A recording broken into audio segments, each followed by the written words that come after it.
Chris Paul forced DJ Wilson off the court and Lance Stephenson dancing all over Jeff Green. Stephen A., which crossover was better? Chris Paul's was clearly better because Lance Stephenson stepped on Jeff Green's foot.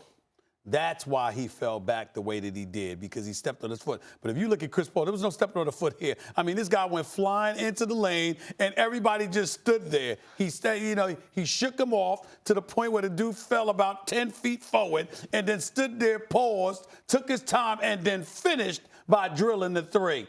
I would say that was the one. Lance Stephenson, that looked good. It looked nasty. It was nice, but he stepped on his foot, and that was the difference. And Chris Paul did it in a game that was meaningful, so you give him. However, Lance gets graded on a curve. If you're talking about crossovers and you're comparing him to CP3, he wins because he gets graded on a curve, Stephen A. That was nasty. When was the last time Lance pulled something like that out? Yeah, it's true, but again, he stepped on a foot. It's just like with the dunks when I told you about, even though it was nasty, if you didn't sit up there, you just threw it into the rim.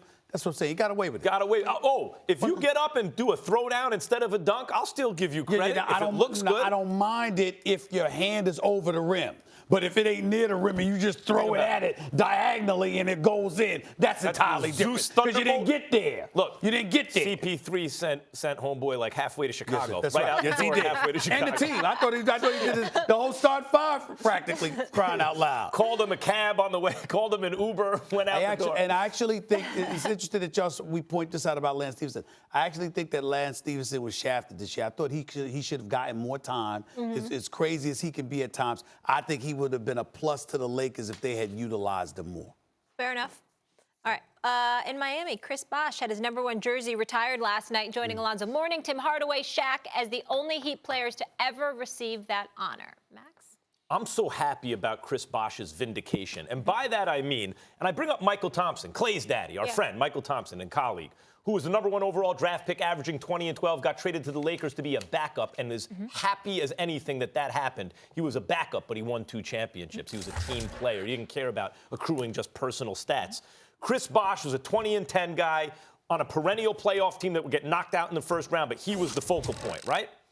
He went to a place where he was the 3rd best guy. And I used to argue all the time with friends of mine, let alone callers on the air, on the radio and stuff, trying to tell them, Bosh is still an elite player. He's better than Kevin Love. And people used to, Kevin Love might go for 30 and 15 and something, and Bosh would be like, 13 points and 7 rebounds and 6 assists. Plus, he was playing away from the basket. He was called soft. But if you watched the game, Chris Bosh was doing everything that was asked of him, was usually second most important player on that team with his passing out of the post, with his long-range shooting and stretching the floor, with his defense. I love the fact that his number is getting retired, Stephen A. He richly deserves it. Well, since we only have 30 seconds left, let me say this.